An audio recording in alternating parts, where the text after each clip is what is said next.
All right. Let's get after it. It's the beginning of Group B, Day 2 of PiGFest 8, a big tournament with players meeting in the chaos of one of the most chaotic eras of StarCraft 2. Worlds are shattering, metas are breaking, and players are having to adapt on their feet or suffer an ignominious end. That's a word I've never said out loud, and I'm quite sure I mispronounced, but let's just quickly step past that. Shopify Rebellion, BYUN in the top left side, HEROMARINE in the bottom right side, the mouse.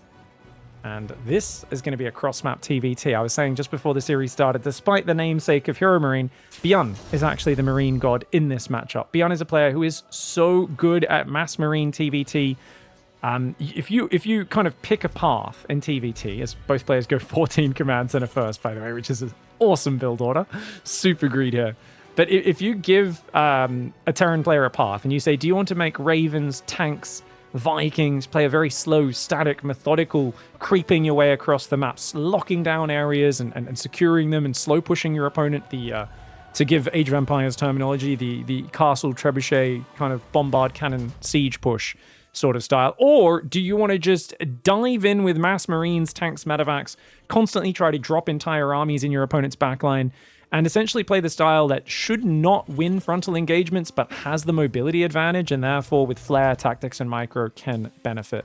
And BYUN, of course, does have that benefit. Now, of course, the players have done the opposite color of which we requested, but that's all right. Luckily, we have production here. So BYUN is going to be blue for the entire series, HEROMARINE red, and I'll try to remind them all that. And we'll see what happens. Is Gabe recording a YouTube video? Says Rainer in the chat. Of course, Rainer noticing that you guys can see Big Gabe is talking. We did let Big Gabe stream today. In the past, we haven't let people stream, but we said, why the heck not? And honestly, this is the scary factor for Gabe. HEROMARINE, for those who don't know, is known as Big Gabe in the community. He doesn't really get as angry and stressed as he once did. He's in his cardio Gabe era, is what we're calling this. Essentially, he runs like a half marathon every day, goes to the gym methodically, and claims to not really care too much about his results and just have fun playing. And it seems to have unlocked a sort of immunity to the tilt that he was normally prone to his entire career. So as much as BYUN comes in as, I think, the much more higher form player, the player who's way more practice, grinding every weekly tournament, trying his heart out, should be the favorite on paper. BYUN's on camera. BYUN's playing a TVT. We know he has wrist issues when he's playing on camera. He gets really tense and he does start to freak out a little bit, and he gets that psychosomatic pain in his wrists, or at least we think it's psychosomatic, as it hasn't really been diagnosable by many doctors. And they've kind of said, we think it's in your head, but it only happens when he's on stage or on camera. So he's got that weakness. HEROMARINE on the other side is going to be loose and chill, and he's already rushing an insanely fast third command center. So Gabe is playing about the greediest build you possibly could, and I do sense that he might consider playing mech here as a style that is also quite chill and isn't going to be quite as sweaty as microing those marines around the map. Cardio Gabe for sure has nothing to do with TOS not being as OP, says Rainer. Is Gabe doing well against Protoss? Because there's two other Protoss players in this group. Whether you win or lose this, you're playing a Protoss player. And what is Gabe's view on TVP right now? Does he feel stronger in it? I'm very curious. Because I've been mostly watching Hero over the last 2 weeks, and Hero's PVT is fire. He's so sick in that matchup right now. He's just playing some really fun, funky build orders. BYUN actually did get the better of him this week in Pigstarcraft. It was, I think, in the later stages of those games, when BYUN was getting a fast third command, and he was able to take down Hero a few times. But of course, it's SHOWTIME and ZOUN, two Protoss players in this group who we'll be facing off before.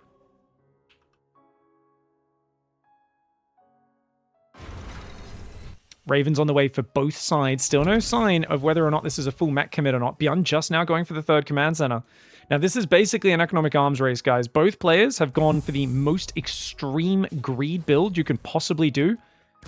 Formerly unheard of in TVT, but I have noticed a lot of players in TVT mixing in a few more one-racks expands, and even sometimes one-racks marines, skipping the Reapers straight to factory. In a meta where that's possible, where it's also a 3-spawn map, 4 possible spawn locations, but you can't spawn vertically from each other, it does make sense to go even greedier. Gabe takes the advantage on that greed with the faster third command center, but when you look at the unit count, we've already got tanks on the way for BYUN. Meanwhile, Gabe is building his first Cyclone only now, And Gabe is going to commit to bio. Okay, so he's going to go for a second and third barracks. Factory's going to swap off. So Gabe's going to be skipping siege tanks for a long time. He's going to be playing a very marine-heavy opening.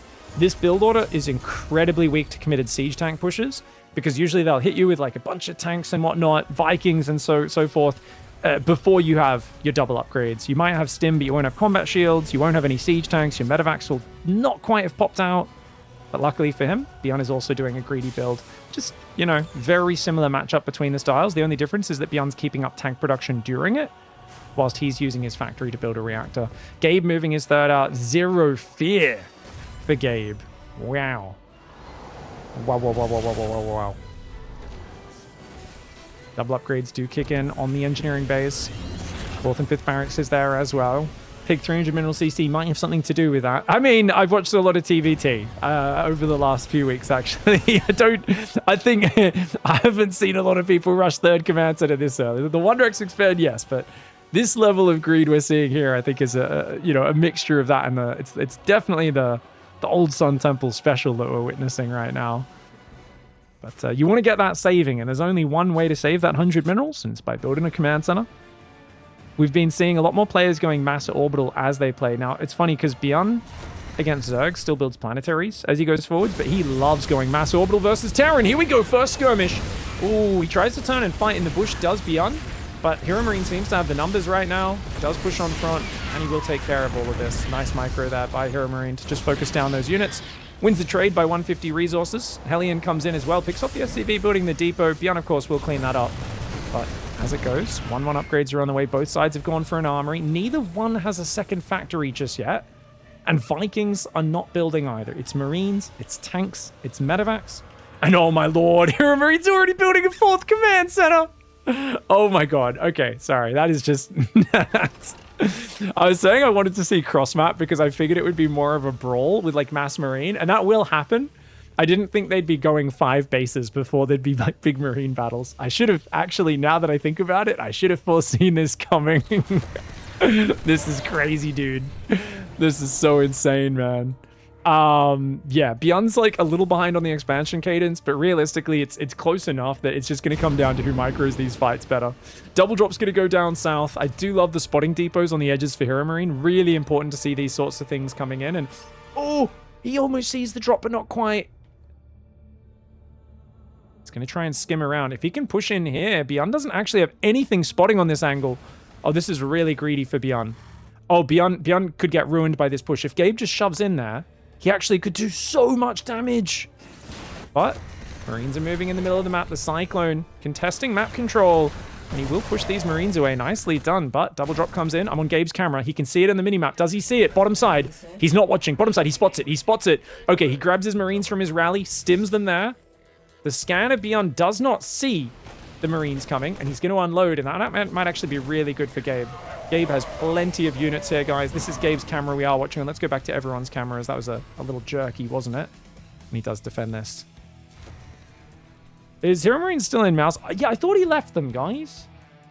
Wasn't it? They'd been together for like so many years, and then he left? Did he just not leave the team on the Americas server because he doesn't hop on the Americas server very much to play? Hey, they're getting one more tournament. When you sponsor a player and have him as part of your team for 15 years, you get there's a little encore, okay? Ooh, the Raven almost gets focused down. The Marines and tanks trying to rotate. We'll see. Here we go. Oh, according to Wikipedia, he's still on Mouse Esports. Either Wikipedia is not updated or not. You guys are gonna ask him in his chat after this series and let me know. For now, fourth base up and mining. Fourth base almost finished for BYUN. 2-2, similar time. 3 more barracks on the way. Guys, there's mirror matchups, and then there's what we're seeing here, which is an Omega mirror matchup. Normally, it's not like this, because BYUN normally is a guy who's more willing to play Mass Marine. The other guy will play more tank heavy, more Viking heavy. The reason is this is cross map. It's a really big map for mobility. Mass Marine is the key. 71 Marines versus 53. Only one tank guarding this side. Beautiful engagement with the anti-armor missile here for Gabe. And you can see the Marines do commit there. Gabe may be giving up a bit more of the position than he probably should have. He goes for another anti-armor missile. The Marines are doing okay, but maybe not quite the fight he was looking for. Does get a few SCVs, damages a command center. His Cyclone's attacking the other side as well. He's got to get out of here. I think he's overcommitting right now. He does kill all the Marines, and he tries to click the command center. Doesn't quite get it. Staying just a little bit long is Gabe, but at the end of the day, only trading a little negatively. Not too bad. Down 300 in that trading. And he's got command center number 6 on the way.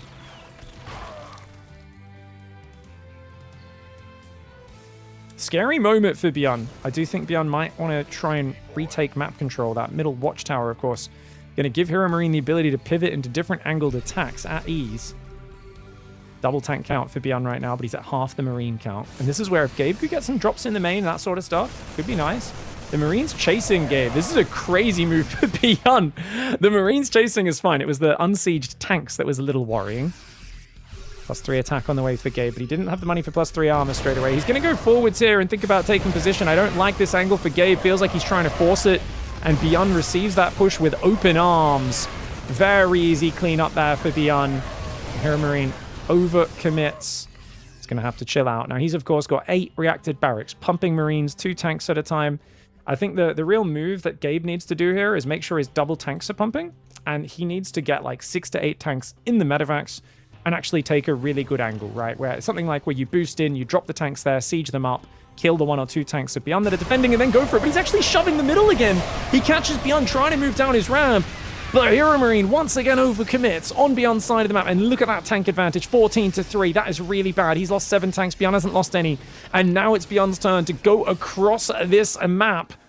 BYUN is the favorite to get out of this group, clearly.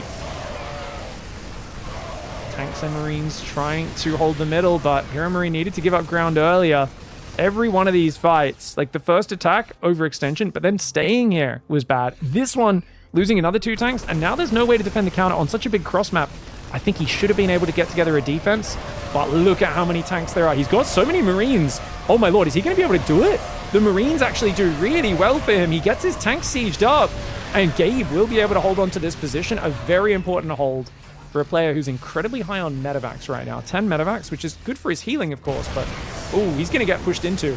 BYUN's just going to shove it, moving his tanks in range. The SCVs have to get pulled, and clearing the tanks is a huge move for BYUN because now HEROMARINE has no tanks sieged on that base. Every single unit goes down. Oh, the SCVs are actually drilling that. Last siege tank's going to go down as well. Yeah, he loses 17 workers, but you know what? He's got a planetary up there. He's got a planetary there. Gabe cannot regain the middle, though. You could tell he's desperate to get that map control back, but he's going to have to stay in this uncomfortable position for a while where... Oh, look at that beautiful Lib. Yeah, Lib splits off to the north. Nothing nearby except that... Yeah, nothing that shoots up there. So BYUN's going to siege the base. BYUN's moving his 5th base out much later, but after all those worker kills, he's got a good supply advantage. His 3 armor is finally on the way for Gabe, but it's not ready, which means right now there is an extra upgrade advantage for BYUN, who's going to send a Liberator down south as well. A few Marines will stim up here. Unfortunately, Gabe didn't pay attention to where he clicked them. He actually will lose that fight if he's not careful. Another push comes forward. Gabe not quite sieged up. And the Marines, so decisive. BYUN shoves in, spreads against the siege tanks, clears that forward position, denies this command center, and that should be the final blow. BYUN, a bit more defensive for most of this game. It felt like Gabe got away with some crazy greed. But BYUN, he's got so much experience playing against Maru over the years, playing against Kua, all the best Terrans in the world, of course, in Korea. And people have talked about how if you're a Korean Terran, or a Korean player in general playing that Korean ladder for over a decade, you just get an entirely different level of practice in TVT and versus Terran matchups in general, because there's just so many good Terrans over there. Historically, your innovations, your TYs as well. And HEROMARINE, he's been one of the few consistent, I would say, Terran bastions at the top of the European ladder for so long, but does he quite have that experience level in this matchup? I think he played pretty well this game. It's also an unfamiliar situation for both sides as he makes a last-ditch effort to break out. He does get defeated.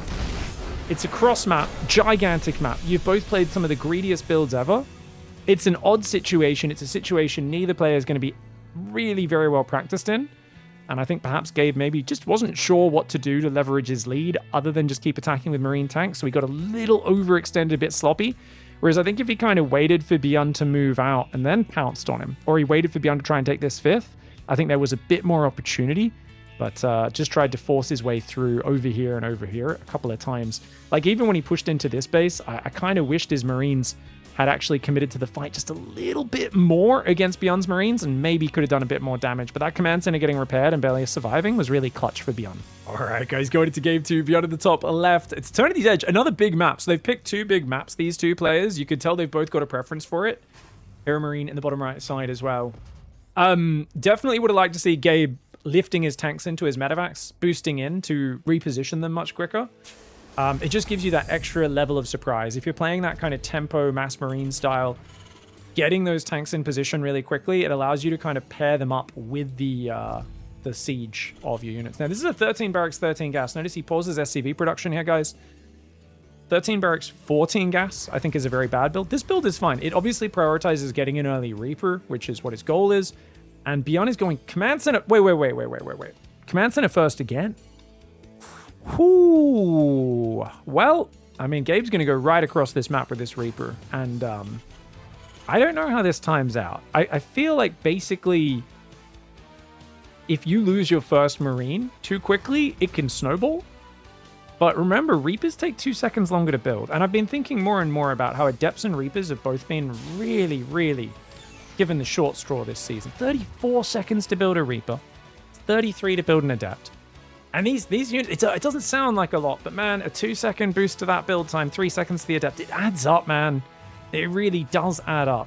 Marines only build in 18 seconds. So you can build almost 2 Marines for every Reaper that comes out, and the Reaper has to come across the map. Now, obviously, the Reaper's self-healing. The Reaper has an extra, 15 hit points, and does the grenade, which can, of course, stop the Marine from attacking as well. Because it is, what, 45 versus 60 hit points, yeah? Yeah. All right. Oh, he's going to go Reaper of his own. I mean, the command center is finished, so actually, the reason CC first is so good is the SCV is not even exposed building that. He just goes back to the high ground. Is this even dangerous at all? Oh, and he's gone double gas. I'm not a big fan of double gas in general. I think gas first is, in general, a build which can get you all the same tech units without investing in the second gas. Gabe's going to go into that main base. But if he takes an SCV hit, he loses this fight. He gets the SCV. Now he's going to try to run away. He goes back to the high ground because he saw the Reaper was going to try and intercept him. Oh, this is so good for BYUN. Trades an SCV, gets the Reaper, leaves a bloody stain. That there, you might be wondering, what am I looking at? That's HEROMARINE's hopes and dreams right there. BYUN just left them as a smear on the floor there. That's a great opening for BYUN. Yeah, the factory gets delayed a few seconds. He loses 1 SCV. He's got double mule dropping. Command center is insanely late. Gabe has already had a lot of pressure on him to do damage, and now he's lost a bit of his early tempo. There's going to be an even number of units on the BYUN side of the map. He's got a 3rd Reaper and a Hellion building. Don't think Gabe can keep pushing just yet. Got to be very efficient in this next minute or 2. Good trade for BYUN. Reaper for a Reaper is going to be great. Someone's lagging. I don't know who that is, guys. Game just froze there. Hey, okay, all right. Back ahead on the unit kills. Gabe needs that. He desperately needs that. He's got a tech lab, building a Cyclone. 2 Hellions are going to run in. Tries to go for the SCV. But one of his Hellions almost dies as a result, and he will have to pull back. Medevac's on the way, so it's going to be a Cyclone Marine drop to follow this up.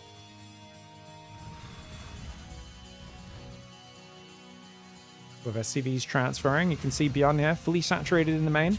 Depot's coming down right on time. I was going to say, you do need to build a depot behind the site blocker here.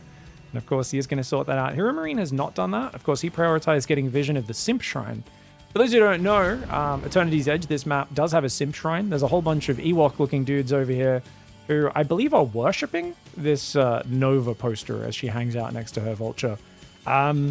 Yeah, shout out to the map maker. Necessary inclusion. Hellion's still hanging on the other side of the map. We've got the medevac moving forwards now. 4 Marines and a Cyclone inside that. It's going to try and just hit the front. The defensive Cyclone's going to pop in just seconds here for BYUN. If BYUN can lock that onto this Cyclone, it could be big, but of course the medevac can pick up and juggle. That's what HEROMARINE's going to do. Hellion's going to try to move in, threaten the SCVs. Cyclone accidentally wastes its lock-on, though, on an SCV, and he's going to have to pick up and get out of here. Picks off as many SCVs as he can, and then he boosts out to leave. Oh, he does unload his Cyclone. Actually, he gets the Raven? No, he doesn't quite get the Raven. The way Gabe dropped his Cyclone on the low ground, locked onto the Raven, but of course he had to run away or he would have lost his medevac. Still, good damage. 5 SCVs. I think that's like absolutely necessary damage. Without that, he's kind of dead in the water. With that damage, He's up in tank production. Behind in Raven production. He has forward map position. His third command center is quite far behind. He's down 3 workers. This is a playable spot. It's still a hard spot, but it's playable. Oh, BYUN antsy to get out there and keep moving. Look at this. Nice little tank elevator. It's Depot and the gas both exposed. Raven and tank coming over here. The Cyclone and Hellion on the low ground. The Marines are getting picked off pretty quickly. Cyclone does get some damage on the Raven, but not enough there. And oh no, he loses his medevac. HEROMARINE's push gets shut down. Not even any high ground vision, and Gabe is going to be tapping out there. BYUN all over him, and that was absolutely a correct GG timing. Early GG. No way, Jose. That was a very bad push. It looked promising, and it just, everything went wrong. I just want to see HEROMARINE's vision as we rewatch this fight, because it felt like his tank, he shoots only 2 Marines, then it only hits 2 Marines on the next shot. I feel like he should have targeted the tank on BYUN's siege tank, and then he even shoots the auto turret there. It just felt like his siege tank, which can obviously annihilate early game units if it gets them all in a clump or hits the enemy cyclones or tanks, didn't really hit any crucial targets. His Marines weren't really doing anything either. 2 of them die, picks up, goes there, and then of course he tries to unload the Cyclone, and that last rocket takes it out. So his Cyclone and medevac go down there in midair. His siege tank is going to lose high ground vision in a moment as well. So he kills the Reaper. Now he's got no high ground vision. And that's just way too many losses. Gabe needed to find damage with this, get some efficiency to work himself back into the game. But BYUN, the big favorite in this group, as expected, does get himself a 2-0 win in the opening round. I don't think his tank reached BYUN's, did it? Oh, I think it was like super in range. But let me check. I can check really quickly. So you see his siege tank, this white dotted line, I believe is it, right? I don't know why another white dotted line just popped up. Is one of those from the Cyclone? Ah, maybe it is just out of range. It's hard to, yeah. Is that's the, what is that second white dot line that just popped up? Let's very quickly check that. Oh, yeah, it was just outside. Oh, no, perfect. Okay, guys, correction, everybody. Perfect positioning by BYUN. I think he sieged just outside of the range of that dotted line. So apparently the Cyclone range shows up the moment it locks onto something in the replay. I didn't even realize it did that unless you had it selected. That's kind of weird that shows up without you selecting the Cyclone. I feel like that should only show up if you select the Cyclone. But yeah, no, he was just out of range. So there wasn't much else he could have done there with the tank. Arguably, he could have dropped like the Cyclone or a Hellion or 2 on the high ground just to help kill the Marines a bit quicker and like kind of hold the high ground and shut this down. Because if he kills those units, then those units he has on the high ground could maybe jump on the tank, you know, something like that. But good handling by BYUN, and I think the Ravens were always going to be hard to deal with their auto turrets. GG, well played. All right, guys. Showtime in the bottom right side of the map. ZOUN in the top left. It's PvP. Match number 2 in Group B. Winner goes to the winners match. Loser to the losers match, where they could be eliminated. It is, of course, a Protoss versus Protoss on the new patch. One where the build orders have been thrown in the bin. And it's going to be interesting to see how it goes. Because if there's one thing I've noticed, it's that Showtime took a few weeks off to play Zero Space not too long ago. He's only been back from his Zero Space grind for about a week. He made it to the finals of the Zero Space Invitational, and he lost to Marine Lord, a player who many thought he wouldn't do anything against. And he actually won the first map, almost won the second one as well. Looked pretty good. He said, oh, you know, I had a fun break. I don't have the highest expectations for this tournament. Just going to have some fun, see what I can do. I think Showtime's relaxed as a result of that. But we'll see how refined his builds are. ZOUN, on the other hand, a player who I think has very much struggled to adapt to the new warp gate changes. Still very much addicted to kind of powering up, pausing gateway production, making warp gates, and then making big rounds of units. And I think I'm curious to see if in PvP he's like very all-in focused, because I think there's still very good offensive builds in PvP, and a lot of players aren't as, I would say, practiced at defending them just yet. And we do see both players going 2-gate into the second gas. Okay, cool. I was wondering if this... I haven't seen much PvP in the last few weeks. This is the build Hero and Hero figured out, and like on day 2 of the patch, was if you still want to play 2-gate, you want to delay that second gas till after the second gate and Cybercore go down. And it's cool to see that that is still standard, because I'd kind of figured, oh, that's probably the most efficient way to play. But I was thinking there might be some adaptations since then. So far, it looks like, nope, Hero was on the money from the start. 2 Adepts for ZOUN, 2 Stalkers for Showtime. Warp Gate is a little bit delayed for both sides. Showtime, it appears, wants to go Stargate. All right, or is he just waiting for that gas? He's been very mineral focused. Okay, so much more economic build for Showtime, where he was, of course, focusing on his mineral saturation a bit more, and building those stalkers that also cost a bit more gas as well does delay the Warp Gate. But ZOUN's actually ahead a little bit in the probe production, and he's going to go for the 2 Adept into Stargate, a classic opening, while Showtime goes and hides his probe. Now, what's interesting about this build is ZOUN is not scouted at all. This shows confidence. In PvP, the ability to just pick a build order and commit to it, and then only adapt from 3 minutes on. Showtime has sacrificed a lot of money by not, by sending that probe scout in. Stalkers come forward, but the Adepts go around. There are 2 more Stalkers behind this. Does look like an expand build for Showtime. I think he's going to go 4 Stalkers into 2 Sentries. And he sees the Nexus coming down. Going to go straight for the Pylon. Killing the Nexus is very difficult as it gains so many hit points. Pylon, much more attainable target. Something where you can actually seal the deal. Ooh, and he's pre-walled with the shield battery. I'd love to see it. Very nice play there by Showtime. We'll get himself a Pylon early on. Ooh, the Oracle starts just a second before the Pylon goes down. Dude, if that Pylon went down and he wasn't able to start the Oracle, that would have been a disaster. Cancelling the battery, a good idea there. Does start a new one, but ZOUN snags the probe. Very nicely played there. Nexus taking big damage as well. Sentry and Stalkers coming in.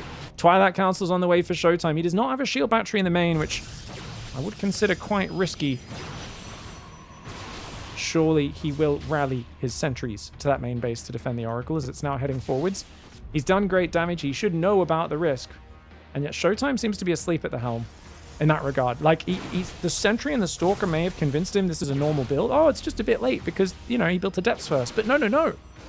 He's going to take crazy damage. Oh, this is really bad for Showtime, guys. If he doesn't recall those Stalkers right now, he has just left himself wide open, severely misread this game, and that's going to cost him big time. The Oracle's going to get in his main base. At least 6 or 7 probes should be falling here. 5 have already gone down. He now recalls, not the quickest recall either. And that Oracle, 8, 9 probes. Absolute devastation there. And ZOUN is going to pause the game. Says that there is some lag right now. So we're going to see if he can sort that out. Okay. I mean, I'm just going to tell him to turn off his camera. Turn off camera if that helps. We do not care about this freeze frame, weird Dark Templar camera shenanigans. And Showtime just phased out of existence as well. He put his DT cloak on. Pausing right after winning the game is crazy work.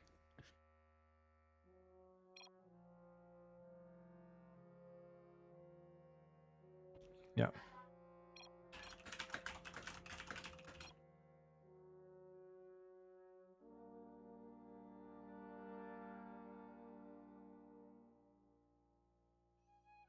All right, go. Game resumed. All right, here we go, guys. Oracle does get out, resuming the game there after a quick pause. Just got the players to turn off the cameras. Based on the off chance that is causing lag. It shouldn't really be, but you never know. As chat's pointing out, pro players known for mining crypto in the middle of big tournaments, so that may be it as well. Definitely a serious comment. He's like, I can't stop. Gotta mine my Dogecoins, man. It's right now when everyone's thinking they're not worth anything. A few more Stalkers building, sentries as well. Really bad start for Showtime, but this is Showtime. He's got very good economic chops. He's really good at min-maxing his production. Now, you can see here, ZOUN has not transferred to Warp Gates yet. From what I've seen, ZOUN will want to very soon. I wonder if Showtime holds off on it longer or if he also caves. Because I think if you stay 2 gateways, you can get a 3rd base, sometimes even a 4th base off 2 gateways because they produce Stalkers every 14 seconds, Zealots every 14 seconds. To my absolute disgust, Adepts 16 seconds. I don't know why Adepts take longer to build than Stalkers or Zealots in the mid-game. I don't know. You know, you're like, no, they're already the niche unit that no one wants to build. They should really make them build in like 12 seconds like the Sentry just to encourage people to maybe build them occasionally. Blink is finished for Showtime. He's got that forward position. He can deny a quick 3rd from ZOUN. Problem? ZOUN's already preparing for his own Blink Stalker timing attack. And he has gone for those warp gates as expected. SHOWTIME has not. He's just going to do a little 4 Blinky attack into the main, which is quite cute here. Blink's in, but Blink's ready for ZOUN as well. This is going to go terribly wrong. Oh, yeah, he's going to lose all of his Stalkers. That's bad. That's really bad. I mean, he's not recalled yet, so he's just going to GG. That's unfortunate. If ZOUN's Blink was 10 seconds later, I think he can get 6 or 7 probes and then recall out. Did he have the energy, guys, to recall? He did have the energy to recall. But the cooldown was not ready. He didn't check the cooldown. Wait, what did he try to recall earlier in this game? I don't know what he recalled earlier in this game, guys. I've totally forgotten. Oh, when the Oracle came in. Oh, man, that is a long cooldown, isn't it? It was literally still this cooldown from earlier when he recalled the Stalkers to defend the Oracle. And it just wasn't quite ready yet. Oh, unfortunate for SHOWTIME. All right, guys, nice game one for ZOUN in the bottom right, SHOWTIME in the bottom left. Unfortunate for SHOWTIME. His game sense was just off there. He did amazing damage, pylon kill. Didn't take much from the Adepts. Should have been in a good spot, but just not realizing. When you've seen a 2 Adept opening, there is the first thing on your mind is he saved a bunch of gas early. This could be Dark Templar or more likely Oracle. And to not really check for either of those, did feel like SHOWTIME was just a little bit lazy, not on his toes. So he's gonna pop up on the balls with his feet, get on his toes, and really pay attention in this next game, because to throw away such a good solid advantage at the start was a bummer. Now, obviously, the Blink attack was kind of unfortunate, but ZOUN's Blink was only a little behind his. If he hit his Stalker attack maybe 10 seconds faster, he can probably get away just using Blink, but obviously not realizing that recall wasn't ready does hurt. Both sides go for the second chrono boost. They both took the gas, and we do expect that standard 2-gate opening to come in here as well. Now, of course, the meme so far in our broadcasts has been that we are getting rid of all the mirror matchups in the first 1.5 days of this tournament. After this match, there will be a Terran versus Protoss and a Terran versus Protoss guaranteed, as this was a TVT and a PvP. Yesterday was all Zergs, but Group C and D both have a mix of players of all 3 factions. Cybercore goes down about a second earlier for ZOUN, very tight build order. Got the second gas coming in. Now, you did see in that last game that ZOUN had transferred into warp gates, and that does sacrifice a lot of money these days, guys. And the fact that ZOUN's going to do that every game means if SHOWTIME is comfortable playing just with the regular gateway production, not spending the 25 per gateway transform, I think if he can just get this to a 3-base macro game, he should get a pretty big tempo lead just by allocating that money elsewhere. Because ZOUN is naturally going to build probably 3 times as many gateways as you really need if you leave them in gateway form. He likes to go 9 or 10 gateways on 3-base, and I think SHOWTIME on just 3 gateways, consistently making Stalkers, Zealots, Archons, should be able to match his production and actually use, obviously, the massive mineral saving on those gateways to deal with him. Now, obviously, it's PvP, mirror matchups in general, but especially PvP. Getting to that 3-base versus 3-base stage is often a challenge in of itself, as so much can happen before that. Straight up, very conservative Stalker Sentry play. So he's just going to do a Stalker Sentry. SHOWTIME, Demauer is like, I don't like not being able to scout. So he's just going to go for the scout, but it's such a passive build. And ZOUN chronoing Warp Gate. He's also hunting for his opponent's vision. Looks like he's going to 4-gate. I don't know for sure if he commits to it, but it does look a lot like a 4-gate, doesn't it? Hallucination comes in. And no probe production. That's a tell. No tech. That's a tell. And last but not least, no Nexus. Massive tell. SHOWTIME cannot build a Nexus. He has to pump units non-stop. He needs to build a pylon right now. If he gets supply blocked on 37, he could still lose to this. He's going to build a Nexus. He just scouted a 1-base all in. He's building a Nexus in the face of it. SHOWTIME, very brave play. Force fields are very good on this natural. You can defend with non-stop sentries and batteries, but he needs to be really clutch with his force fields. He cannot waste them, and he should probably start energy recharging the sentries now so that they have more force fields available. Like, I would have loved that sentry to go into the main, energy recharge, and then come down to the front. I think it's way more valuable to have an extra force field or 2 than it is to have a little bit more healing energy. Oh, 2 force fields trapping a few of these Stalkers would be brilliant. He's building a Robo, a couple probes being snuck in there as well. Nexus does go down and probes for ZOUN. So ZOUN's actually just doing a 2-gate aggression, guys. Look at that. He's not actually going as hard on the aggro. So he is kind of baited an over-response, one could argue. just off of 2-gate production, which is really brilliant play by him. But he has had to spend to transform into warp gates. That's 50 minerals and 50 gas. He's down 1 probe, and of course his Nexus is a little bit later. Showtime poking around here. I think the moment you see the Adepts, you're already wondering just how serious your opponent is on that aggro. Ooh, almost loses a Stalker, but you know, he could run forward and trap these Stalkers and actually fight them. Just wonder how confident Showtime is. He doesn't want to move out right now and get caught being too greedy. Constant battery wall off there. Will the Adepts take the probe kill? If they do, they'll probably die. And the Twilight advantage is going to be there for ZOUN, so by scaring your opponent into a Robo, you actually arguably gain the tech advantage. You'll definitely have the speed up on Blink. Do sentries still do bonus against shields? Yeah. Sentries do very good damage in PvP these days, at least to the first, like, half of units' hit points and against Archons. Sentries used to have a flashlight, and they decided to give it actual damage. Was that 2 years ago? A couple years ago. Also, sentries no longer take bonus damage from oracles, as they're no longer a light unit, so adepts and oracles do not kill sentries very quickly. Did a few changes to try and allow the sentry to be a bit more of a solid early game unit that could secure expansions. Speaking of securing expansions... Oh my, ZOUN. Yeah, ZOUN is going to try and take the gold and then go 10 gate. This is classic ZOUN. No, he's not. He's building his normal third Nexus. Or at least he's showing a normal third Nexus. Making another gateway behind this. No forge for either side just yet. Twilight Council on the way and the Immortal. Showtime did not see the third. He actually stumbles up here. And he sees a few Adepts, but he pulls away. Oh, I feel like if those Stalkers went in, killed the 2 Adepts, killed the probe, then go home would have been great. But he doesn't have Blink, so he's like, oh god, I don't want to get caught on the map. You know, he's very worried about getting caught out on the map. Second Immortal coming out. Now, Immortals are amazing versus Stalkers. Keep in mind, there's a big weakness to the Immortal. It does 2.5 times the damage. So 20 versus regular, 50 versus armored. So if it's not hitting armored units, it's just not really doing much damage compared to what it could be. If it is hitting armored units, it's great. So when they're hitting Stalkers, great unit. Otherwise, they're just kind of a tanky ranged boy that doesn't really add much damage for the immense cost. Extra gateway coming in. It's Glaive Adept. 3-base Glaive Adept timing for ZOUN. I say 3-base, but I really think that third is a fake. ZOUN is playing a timing attack here. ZOUN, I've called him Zest 2.0 for a couple of years because much like Zest, he loves to kind of plan out and optimize a timing attack before the game starts and then go from there. It looks like ZOUN has some lag. Now, I don't know what we can do about that. We're going to obviously try and deal with it as best we can. All right, straight back into it, guys. The Adepts are here. They're going to just keep on threatening the Shades. Remember, there's no Blink ready for Showtime just yet. Got that big Stalker sentry push. Glaive Adepts coming in behind it.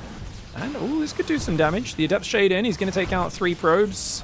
4 probes, not too bad for 2 Adepts. And, more importantly, oh, these sentries. Watch out for the force field. ZOUN's going to split your army. Showtime comes forward. But his Warp Prism can save units that get trapped in front of the force field, which is not too bad. A few of his own force fields threatening. And his Observer tracking the enemy army as well. ZOUN is all in on Warp Gate Glaive Adept timing. And the weakness of doing the Warp Gate styles that he's addicted to is obviously he could produce a bigger army just non-stop producing Adepts out of the regular gateways here. And especially since he doesn't have a forward warp in point or a prism. But there's that forward warp in point. Remember, pylons work like warp prisms now, which is a big advantage no one's really been factoring in too much unless you are a timing attack master. It's moving out here. Showtime committing really hard, but I think Showtime attacking into Glaive Adepts is a big mistake right now. Glaives is finished. He's going to try and move forward and use his force fields. Those Stalkers go around the backside. Really cute hunt there for ZOUN. Does chase the Prism away, but the Immortals and Stalkers are in the front. I think if Showtime pulls to the right and then maybe zones these units on the left, it could be really good. This is a bit of a crazy engagement. More units trying to warp in that top right side. Showtime committing in deep here. He's taken out a lot of this army, and you know what? The Guardian Shields and the Immortals actually really do their work. ZOUN's going to take out the Prism, though, which is a really big pick-off if you get it, but you're not going to get it. And damn, the Immortal Sentry Stalker timing was actually perfect. That was a pretty interesting fight. I guess the Adepts didn't really have anything they did bonus damage against. The force fields were great, and those Immortals did get a fair few hits in on the Stalkers in the midst of it. Gets the third denial, starts probing his own third. Showtime will not go down without a fight. The Prism, where is it? Did he just recall it? He's recalled the Prism to the natural. Good call. ZOUN still building those pylons forward, but keep in mind, SHOWTIME has also made warp gates. Now that's interesting because SHOWTIME hasn't... He did go for a warp prism timing there, so obviously it does help him reinforce on the front. But neither of these players optimizing the regular gateway style just yet. Stalker Adept coming in on the north. Oh, I didn't even know there was rocks there, guys. I don't know if I've ever seen that get collapsed. Oh, prism on the front. It will go down, but he's going to lose 3 Stalkers for a prism. That's an expensive trade, man. The Adepts, surely they don't finish their shade. But he might take position here. The Immortals do get blinked on. Blinking into Immortals with Stalkers, though. Man, he gets only 1 Immortal. The Stalker's trying to go forwards, but at what cost? Every Stalker pretty much gets sacrificed for 2 Immortals. It's good to remove the Immortal damage, but ZOUN, he's all in here on 2 base. Obviously, he had to make something happen. He's not going to be able to do it. We're getting ourselves a game 3, thank the Lord. ZOUN with a very funky style. You guys tell me, was he always just planning for the Glaive Adept timing? Or was he planning for the gold base, but then when SHOWTIME Stalkers spotted his Adepts and Probe, he changed his mind? You guys let me know. I think he was always just planning to set up the Gateway proxy, but I wonder if anyone's like, no, it's a special gold base strat, man. You guys let me know in the comments. All right, guys, we got ZOUN in the bottom left side of BlackRock, SHOWTIME in the top right. Both players very warp gate brained here, very committed to those, and I think it makes sense in PvP to warp in on the front a lot. You do get locked into a rather defensive stance if you stay low on gateways, even though the economic saving is very big. I would expect it to match SHOWTIME's playstyle though a lot more, but I think he's worried about letting ZOUN kind of sneak through. If there's one thing we've seen from ZOUN historically in this matchup, is he's always had a moment where pauses unit production for a little bit, makes a ton of gateways, and then warps in them all at once, and there's a little bit of a window where he is weak to getting overwhelmed. So I think SHOWTIME, looking for that in that last game, found that moment. The Immortals, the Sentries adding really good value to the army, and a lot of Stalkers missing in action chasing the Prism away, which obviously removed the warp-ins. You'd think that's normally worth it, but at the end of the day, the Adepts had no light units to attack. Now, people will go, oh, you know, why go Adepts? There's no light units. They themselves are not armored units. So in a Stalker, Immortal Stalker fight, Adepts are good at tanking, right? Because Stalkers do, I think, was it 18 versus armored, 13 versus regular. The Adepts don't take bonus damage from the Immortals either. So, you know, they're not bad at tanking. Obviously not as good as Zealots. But using charge Zealots, they don't quite stick together with your army as much, right? They often charge right up in front. It's kind of a different style. The Zealot, of course, having better stats for cost, though, long term. Double Adept here for ZOUN, matching his opening game. And he's actually denying a mineral patch really effectively, being a real nuisance. SHOWTIME moves to the low ground after going Stalker, and actually cancels a unit, makes a sentry there. Cool. SHOWTIME wants to see exactly what ZOUN is up to. Very safe, very much Tobias's favorite way to play. Build the base. First we make expansion, and then we defense it. First we make expand, then defense it. Probes building. Double sentry behind the double adept. Interesting. So ZOUN this time around is going to have more sentries out. And this actually can turn into aggression as well. It doesn't, you know, it's not guaranteed or anything, but it is a possibility. Got 2 probes at the front as well. Looks like he wants to go for the Nexus. Super early. Hallucination comes in. SHOWTIME sees the Nexus the moment it goes down. And he sees that main base. Not building probes just yet, but that is normal at such an early stage. ZOUN has resumed building probes. He's also got a probe hidden in the corner. Sentries have been spotted. Twilight Council does go down for ZOUN. SHOWTIME, preemptive shield battery here as he builds his own Nexus. Doesn't want to pull a second probe, right? That's why he builds it ahead of time, because the probe is going to be too far from the wall off while it's building that Nexus.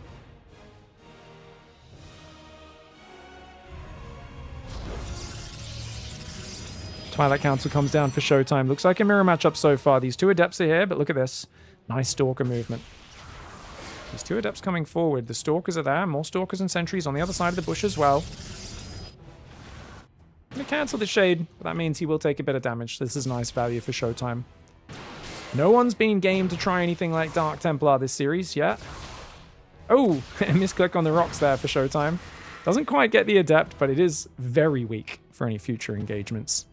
And that's still not a pylon, just a probe hiding in the corner. It looks like SHOWTIME is the one who's thinking about building a pylon. Now, back on the previous season and the previous years, expand into 4-gate blink with one of your gateways proxied. It's always a solid build order. Surprised we haven't seen that just yet. Depths over here, hunting around. They will catch the probe on the way home. Nice movement by ZOUN. Well done.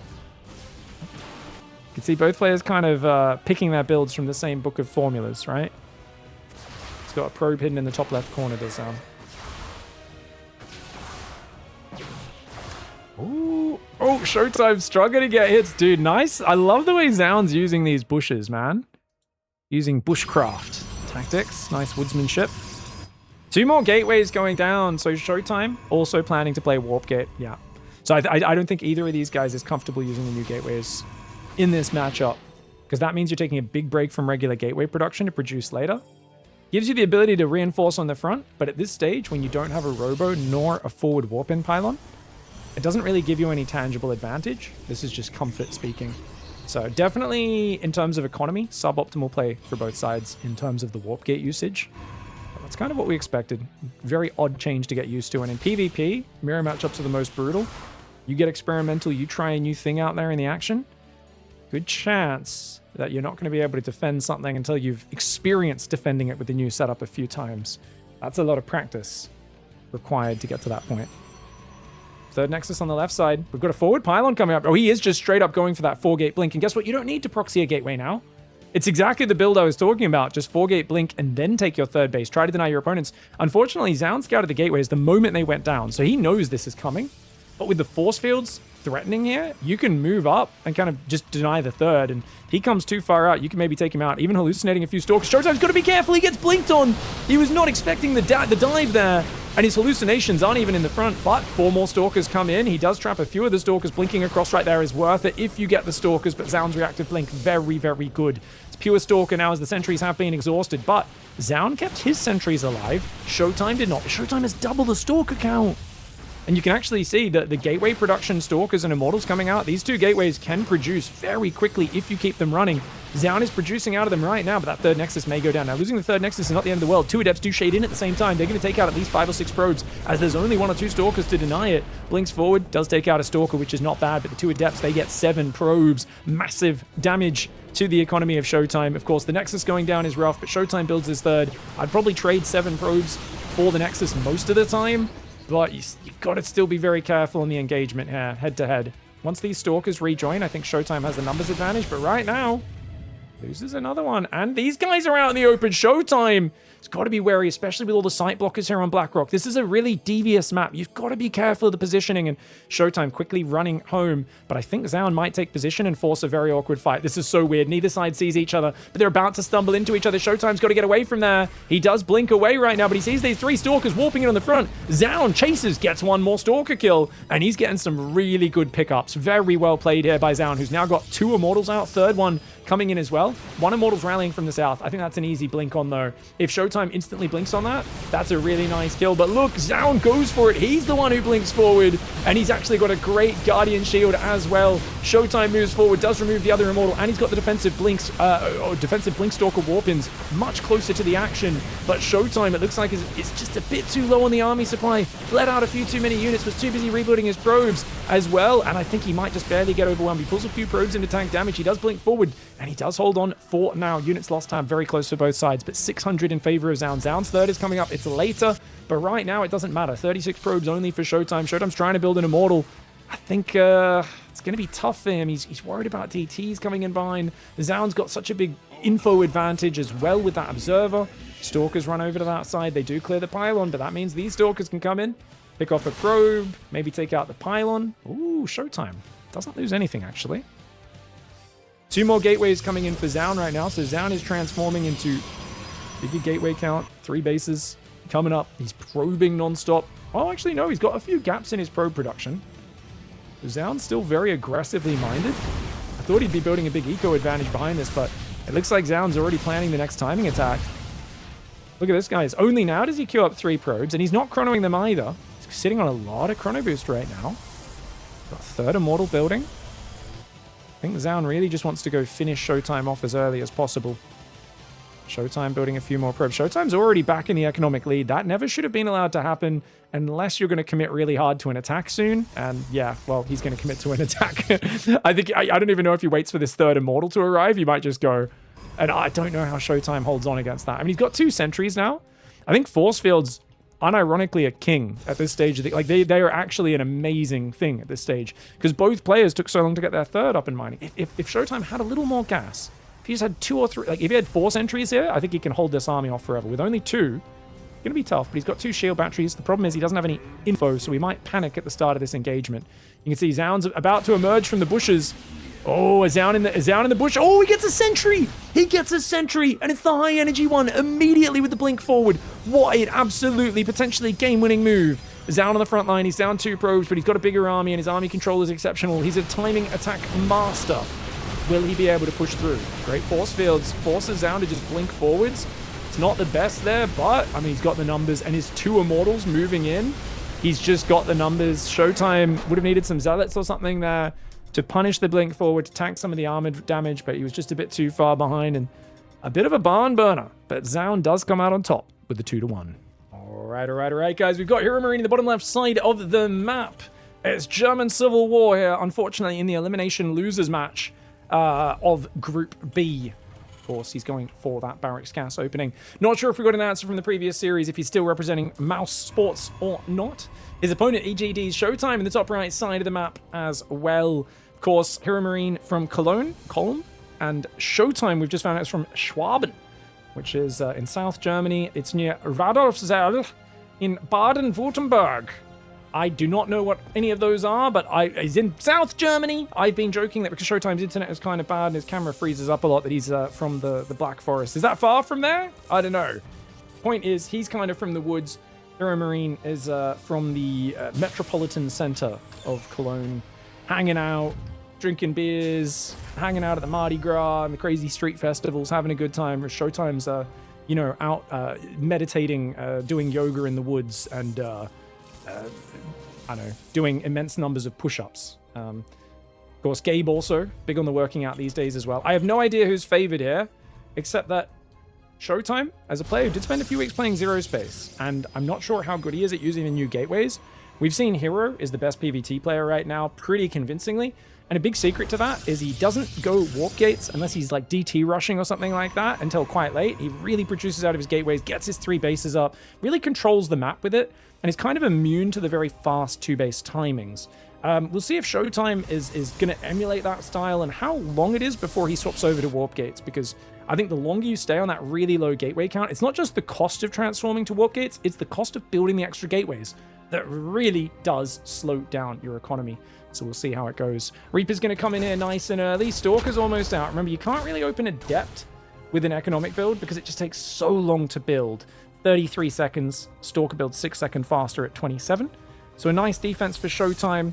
And he's got a sentry coming out afterwards. But meanwhile, HEROMARINE, oh my gosh, to the surprise of no one, leaning into that 300 mineral command center. I love to see it. It's funny, I've been watching so much BYUN TVP, and he hasn't really done a lot of these builds.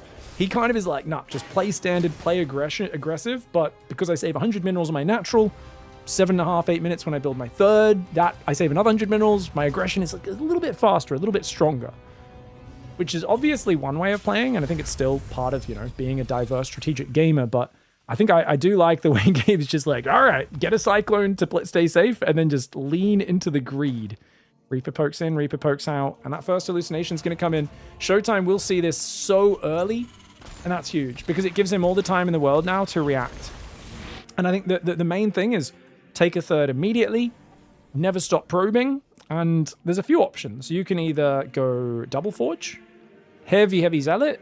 I think more likely Showtime will just go to Colossus a little bit earlier, have a good time. Now or he's just going to go for all-out aggression. He's going to try and go 4-gate blink to punish this. The 3 commands in his pays off pretty quickly. 5 gateways, he's going for a straight-up all-in. Does he go charge as well? I don't think he has time to get charge. I think it's a pretty straightforward path to get ahead against the 3CC as Protoss if you scout it this early and play economically. But Showtime is going to play aggressively, and wow, HEROMARINE catches a Stalker. He's also got a Widowmine. If he catches another Stalker with that, that's an amazing beginning to his defense. And he's got 2 barracks building Marines, 3rd barracks building, tanks are building. Oh, this is so excellent. If he even scouts the extra gateways, that's also huge. Sees the 3rd gas, sees another Stalker there. And unfortunately for him, he will kill the probe with the Widowmine rather than a Stalker. On the other hand, the advantage of this is you just saw a probe moving through the middle of the map, and that in itself is a huge tell. So we are going to see that bunker go up. Great tank positioning, covers that natural. Next tank will go here, no doubt, where it's completely sealed off by these buildings. Showtime's got a lot of work to do to find damage in this game.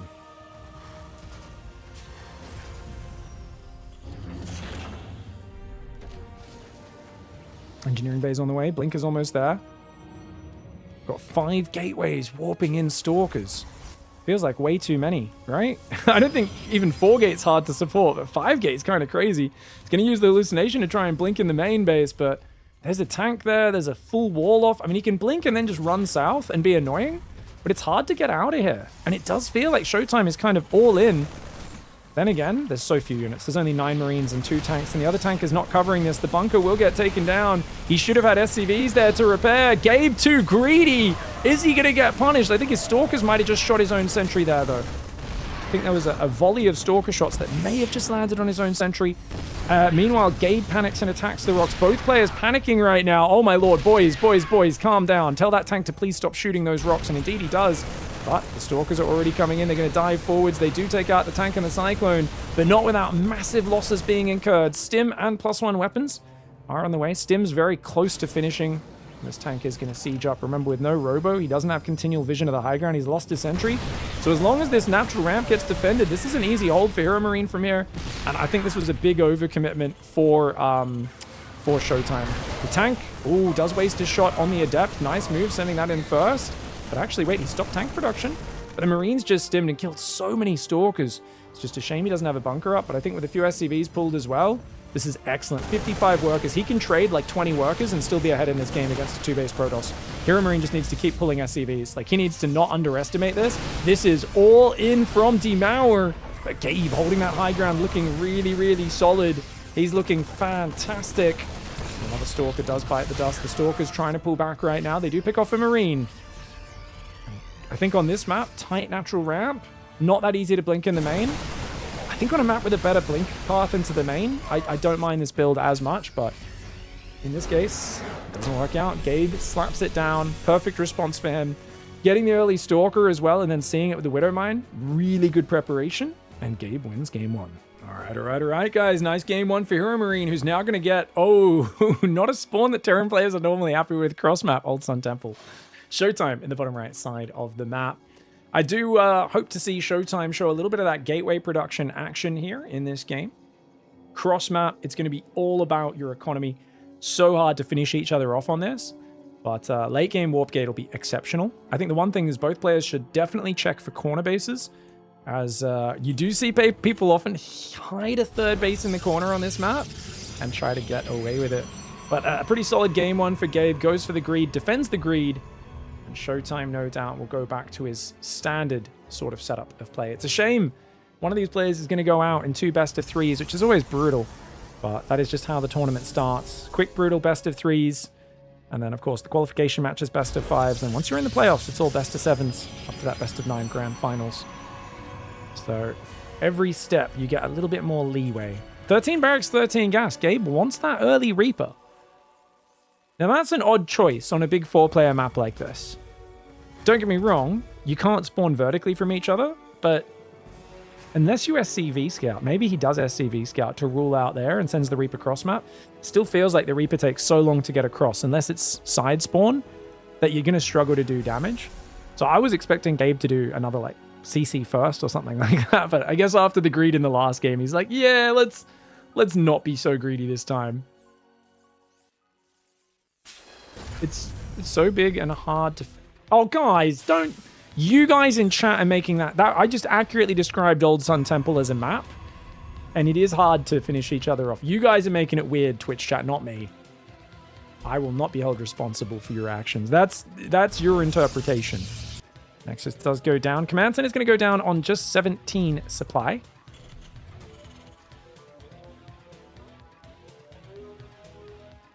SCVs and mules dropping. Probe's going to move forward as well. Yeah. I think a lot of these Protoss players definitely need to be studying Hero. We'll see if Showtime's had a chance to study Heroes games, because Heroes PvT is so good, man. The pivots between aggression and defense are very fun to watch, but it's really about how fast he builds that third economy while just smothering the early game. And that's really where the advantages of Protoss lie in this patch. Got to really avoid the disadvantages, because Terran and Zerg both got some very nice general income economy buffs this patch. And the only way to match that as Protoss is a mixture of the early chrono you start with, which by default just gets you a few of those, macro mechanics kicking in earlier than the other guys on the 8-worker start. Then it's saving money on the gateway production in the mid-game is where you can save up to like 600 minerals or so. Now, obviously, if someone goes 3 command center, which Gabe does here, so actually exact same build order, never mind. Still, exact same build order. And cross map, man, it's a good map for it, but Showtime should just be playing a fast third off of 2 gates here. Should put him in a good spot. This is his first scout, of course. Going cross map, about to find out what he's up against. And as long as he runs away upon spotting the tech lab on the high ground, he should be in a good spot. And you see the tech lab, you know the cyclone's coming, see no add-on on the barracks, you can assume there's a third command center there. I think he should know exactly what's happening. He's got a second gateway building. Got probes coming out. Blink starts. Chrono's the blink, which is a good call. Always good to chrono the blink. I think this is where you don't need a third gas or robo or anything like that, unless you want to do a 2-base timing, which I think generally you want to wait until the third base moves out. So historically, and obviously with the 300 mineral command center, this window will be a bit smaller, but the real weak window is when you move out to take your third, often before your bio is completely ready, right? 3cc builds, they often move out to take the third. They might have stim, but no combat shields. The +1 might not quite be finished. The medevacs aren't out yet, and they often have a big dearth of scouting, especially now with the Reaper going down. As the Terran, you're kind of just sitting there building your economy, and you're in the dark. So I do wonder if HEROMARINE, after the aggression in the last game, maybe at like 6 minutes, drops his scan and just goes, hey, are you probing? Are you building economy? We can see very safe robo play, so Showtime's playing very conservatively. And he's built a third gateway, and he's making warp gates. So Showtime's playing old patch style on the new patch. And that's unfortunate, because he's putting his foot in a few of the nerfs. Every one of these warp gate transformations, 25 minerals, 25 gas. Third gateway, unnecessary. If you stay on gateway production, you can actually produce at the rate of 4 or 5 gateways with just 2 gateways. So unless he's planning to be aggressive, which he is building the warp prism, so he's going to try and do the standard kind of old 3-gate blink pressure. But fascinating to see him not leaning into any of the advantages from the new patch. Hellions rotating around. Going to try and drive into this base. Probes moving out right now. Stalkers will blink on top. Hellion does go down. Hellion driving in from this side as well. Good job cleaning up the Hellions. This is nice.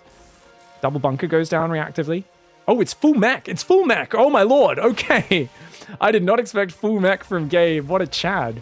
Mech versus Protoss, usually considered weak because of the Zealot. Its ability to charge on top of siege tanks is really problematic. Double bunker with no units to put inside them, by the way. He's frantically building 1 Marine at a time, so at least the bunkers can do something. Widowmine does take out a Stalker. That is nice, but there's very few units here. He's got to get that Marine inside, so at least the bunker will take aggro from those units.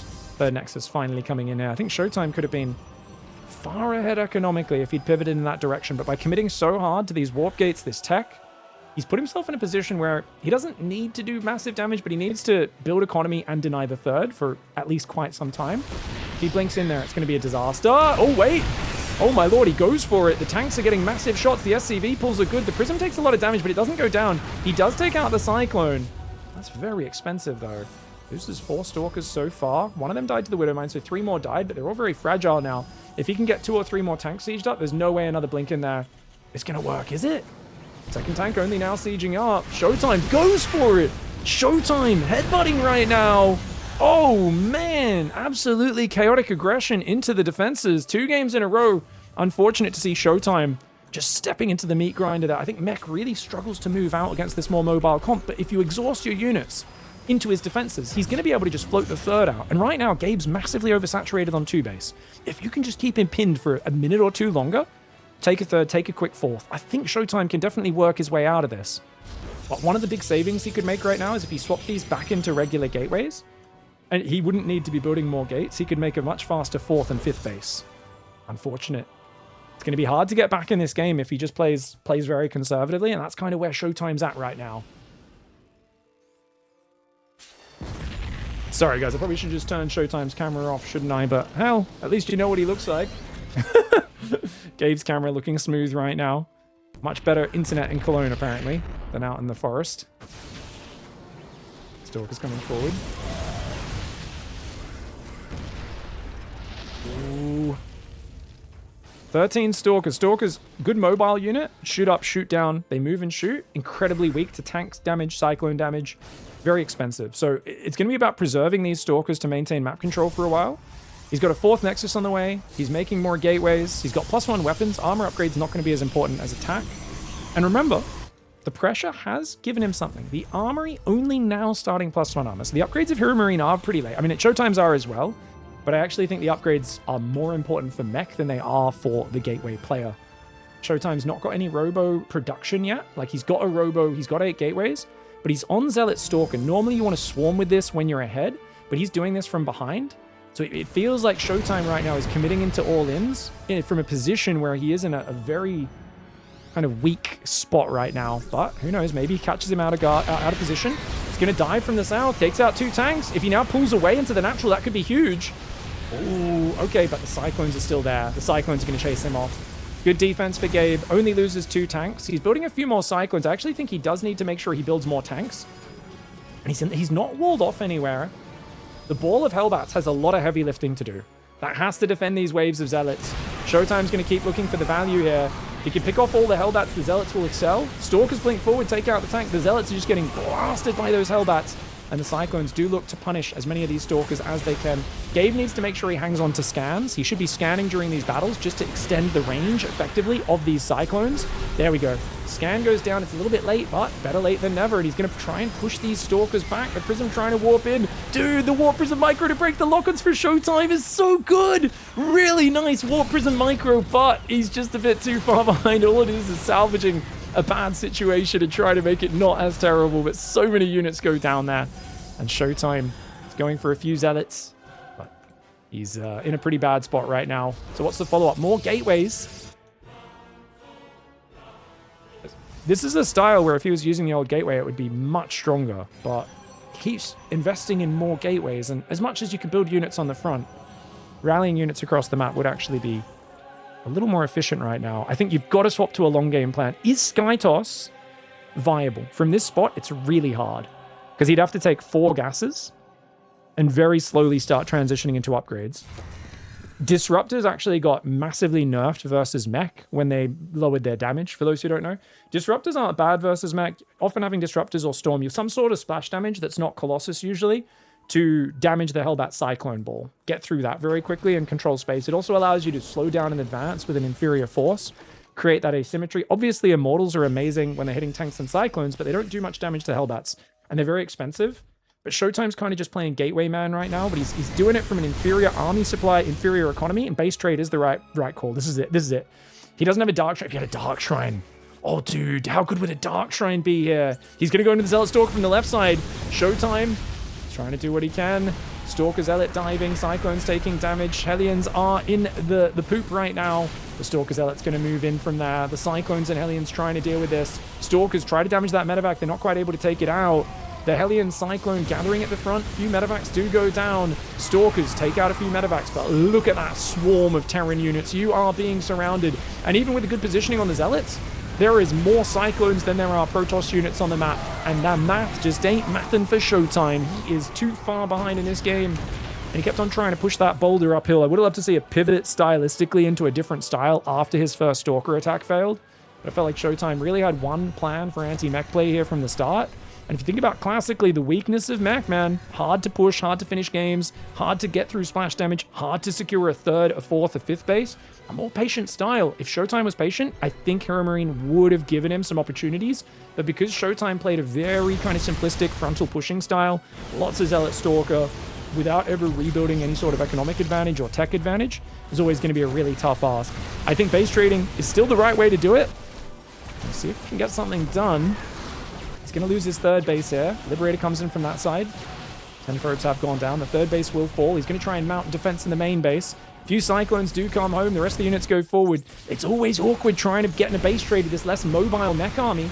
But you can see SHOWTIME getting some really good value from a terrible position. Oh, this Liberator killed 12 probes. He's trying to defend with Stalkers over there. Cyclone Hellbat splits over here. In the natural, a bunch of Hellbats run in. A few Stalker and Immortal Warpins could defend that, but not before the Hellbats ruin that worker line.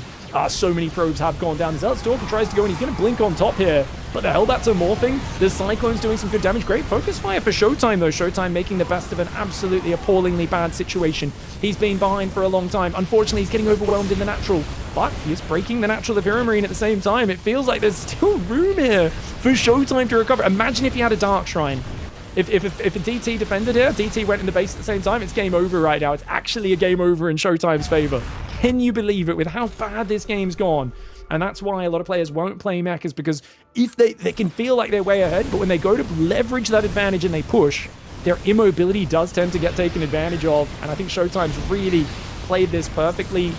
Once he was deep in the poop, going around, refusing to fight the army front on. This was the only shot that he had. It's the correct call. His focus fire has been good. It's still going to be a very hard ask to win the game, but possibility is there.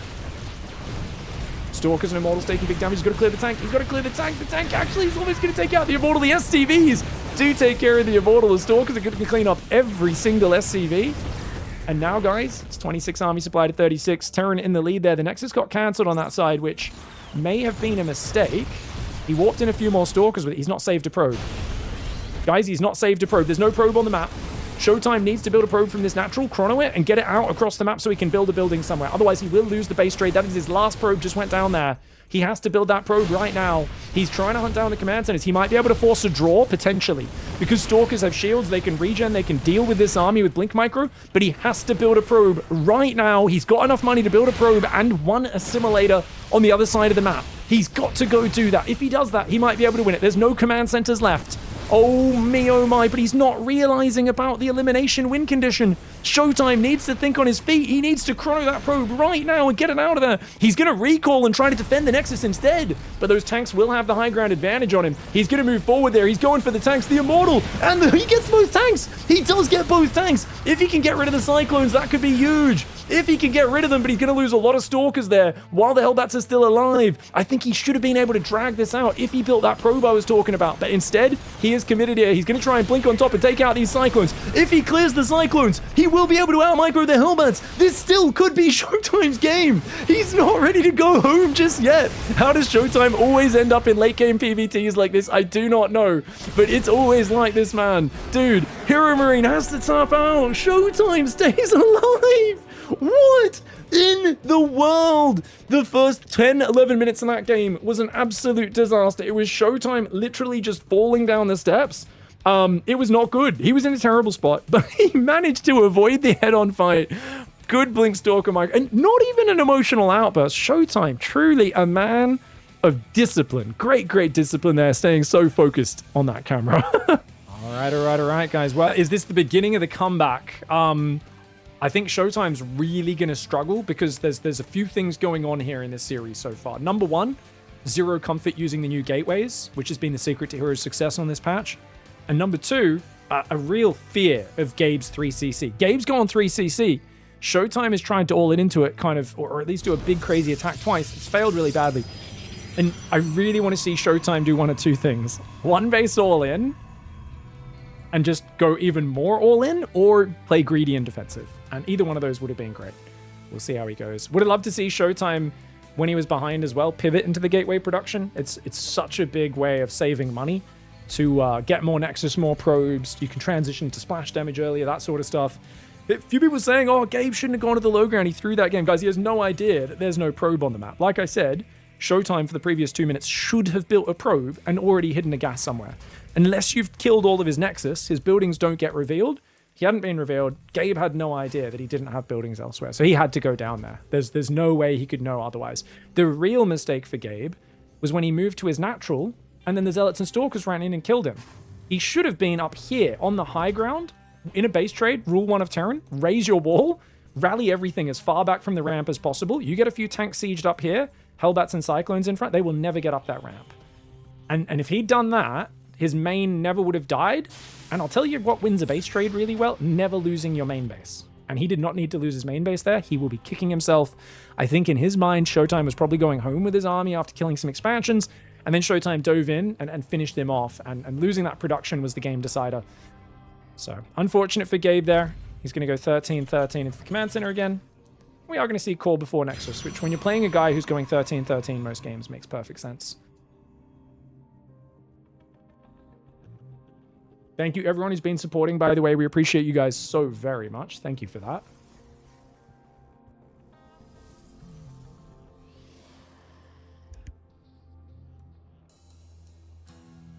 I think the prize pool's up to about $6,400. I'm hoping we get to $6,690 today, or maybe $6,900.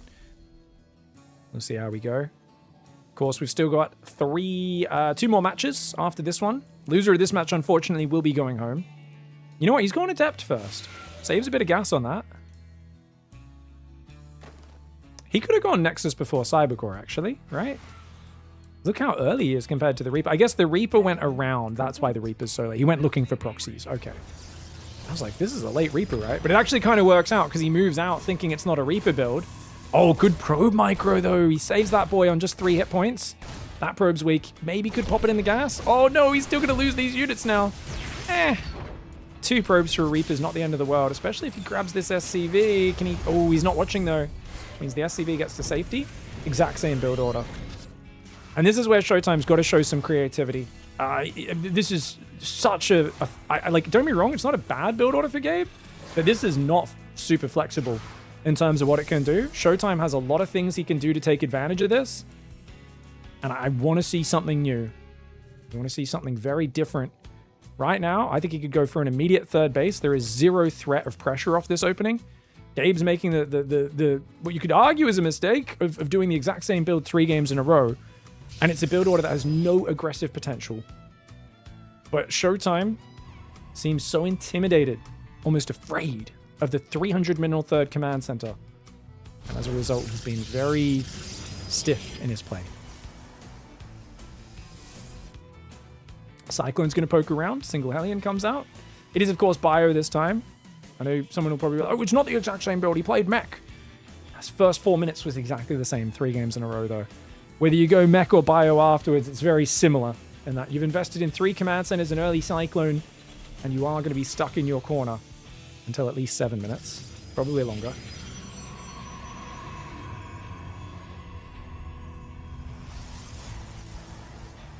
Maybe he doesn't like... He just likes playing warp gates. Maybe it's more fun because the other style is less fun. Sure. Wouldn't say that's the best strategy for a tournament with money on the line, but that's if someone plays it on the ladder. I think that's probably a better reasoning for that one. I think it's just it's very hard to get used to. It's such a different flow. It's very, very weird as a Protoss player learning it. Takes a while to adapt. Terran? Zerg? This 3cc build's a little different, but still the same format that Gabe's been playing for years, you know what I mean? Whereas for Showtime to swap to a non-warp gate style is going to be so different for him. This time, though, quicker third before Robo. 4 gas. I think he's going to go Splash. Do you guys think he plays Colossus? I think he just goes Colossus. Colossus are better against non-light units now. They do 12 damage rather than 10 times 2, which is great. Early Forge. Yeah, this is looking much better for Showtime. So he's gonna play the defensive setup, and I think he could look for a timing attack once the third's down, or he could just play a full macro game here. Both are great options. Showtime's banking a lot of gas. That's on purpose, guys, because he needs to get charge. Robo Bay's 150 gas. It's going to be 100 for the upgrade, and then he's going to be building Colossus that are 200 a pop. So you definitely need to take the 4 gases. And you'll see he's paused on gateway production right now, but he's going to 4 gateways very, very early, which means I think he's going to go straight to warp gates again.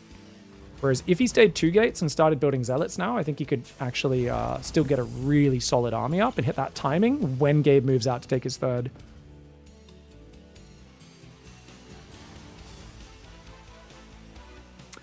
Marine Marauder Cyclone trying to move around here. The 5 barracks is up. He's moving out. Remember what I said? There's like this weird point when they move out to take a third, but they don't quite have all the upgrades. They don't have many medevacs yet. But Gabe, he's got a bunch of Marines, 2 Marauders. No concussive yet, of course, but Shields isn't far away. And he's actually, surely he's not full pushing. The Observer sees the siege up, and that tells you Gabe's not serious about moving out. Oh, I love the early second forge. That's in the face of that move out. Getting an early armor upgrade started here. Yeah, this is Showtime in his element. Showtime's always been a defensive king. And this is what I want to see from Showtime. He's building Zealots 4 at a time. Now keep in mind, you can't support 4-gate Zealot and Colossus on 3 base. With the regular gateway production, these guys are going to idle quite a lot. Like, he'll build 2 rounds here, but then you're going to see these gateways idle. They build so insanely fast. You can actually do this off just 3 gateways and optimize it. But this way he can stop and start and be a little more flexible with his production, which is nice. Love seeing that gateway production for Showtime. Saving a lot of money by not going 8 gateways. That's a 450 mineral saving. And by not transforming these 5 into warp gates. That's also saving him a lot of cash. Oh, good pullback by Gabe. Yeah, Gabe getting out of here. Wise choice. Gabe is going Widow Mines. He's got the second eBay and Armory. The Starport, of course, could be making a few more medevacs, but I think he's going to go Vikings. I think just 4 medevacs, he probably stops and goes Vikings here. No, he does decide to build a 5th and 6th medevac. You can see he started a Viking, canceled it, and now he goes second Starport on the reactor. Good call. Armor upgrade does start. Quite a delay on that. +2 finally starting here. Second Colossus is almost out. Doesn't quite have the minerals for the 3rd just yet. And that 4th Nexus is up. But look at how big this army is for Showtime. And that mineral saving from those gateways is really good. Like I said, I think he could have saved another 300 and done this off 3 gates. Because you can see he's not producing out of his gateways a lot of the time. Colossus is so expensive. Nice move in there. He's got force fields as well. Gabe's only got 1 tank for safety and no Vikings. He's got to be really wary of those force fields. 4 Marauders stuck up front. He tries to save one of them. Not quite enough Stalkers to one-shot the medevac, but a great start to the fight here for Showtime.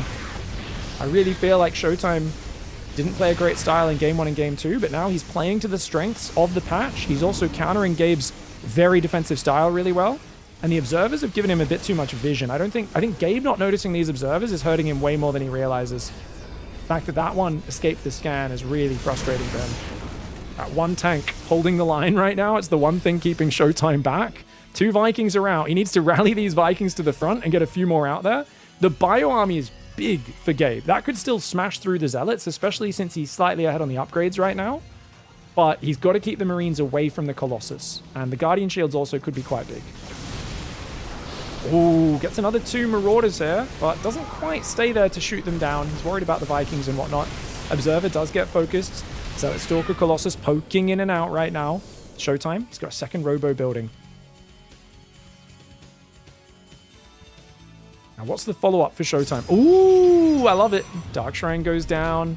I think you'll pivot Disruptor DT off of this. Especially once you see the Viking count growing. Colossus become a much less attractive unit. I'd actually criticize this 4th Colossus as well.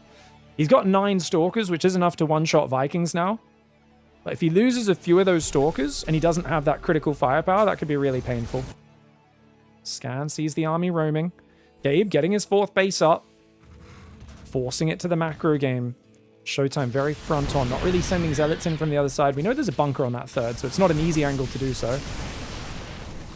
Disruptors coming out. I think we're going to see the Warp Gate transition soon. Showtime going forward just goes for the big old shove. The Colossus attacking the command center, unfortunately. Now, the tank does go down, but he loses all of his Zealots on the right. The other Zealots do pull back. He wants to roast those Marines, but they're much faster when stimmed than the Colossus. And Gabe does not screw that up. Gabe stays calm. Loses a few Vikings, loses a tank. Kills a lot of Zealots and 2 Colossus. And that pivot into double Robo Disruptor. So it's going to be more of a Stalker Zealot Disruptor style, which is, you blink in, focus the orbital down, Disruptor zone the army, you disengage and re-engage, and it's a very supremely mobile army. It's also an army where a guy who's building 4 Vikings at a time could end up with 12 or 14 Vikings in a really bad spot. Now, for Gabe, on the other hand, I think sneaking a drop or a lib or something across the map would be good, but he's just trying to turtle this out, and he's going to hunt for the perfect fight.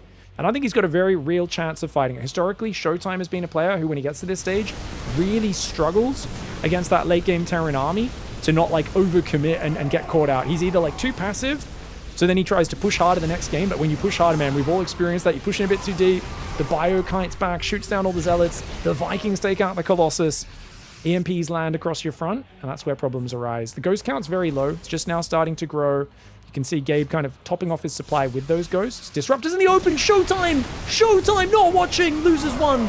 Another Disruptor very low. Throws some Disruptor shots out. Doesn't really get any big hits until now.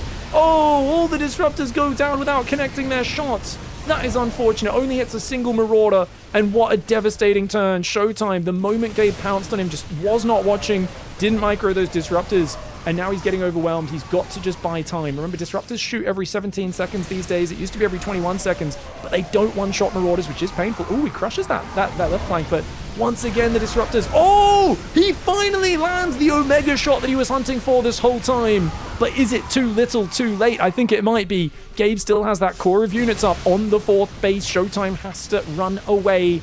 He's got nothing here except disruptors rallying to their doom. Unfortunate disruptor rallies. And Showtime, that first fight was just so devastatingly weak. The Stalker Zealot there, finally going to try to jump in, but I don't think there's enough. The Lib Siege is up, the Bio's on 2-2, so equal upgrades. And it looks like Gabe just plays that like a little, you know, a porcupine. Sits there in his corner, defend, Makarov, survive. Showtime's kind of running around, looks like he's bullying him. And then that fight happens over there, and it's pure devastation. All right, well, I hope you enjoyed that PiGFest match. If you've been enjoying the tournament and you want to help support us running such a big event that is a gigantic undertaking, please do consider checking out the Patreon. There's a whole bunch of unique perks and merch that you can get over there as exclusive rewards. A special thanks to everyone here who's already supporting. A special thanks to the conductors of the D-Town Express, Pete N, Dragothar, and Oko H. If you guys want to check it out, there's a link somewhere around where my hand is, as well as down below in the description. And thanks so much for watching. We'll see you in the next PiGFest cast. Goodbye and good night.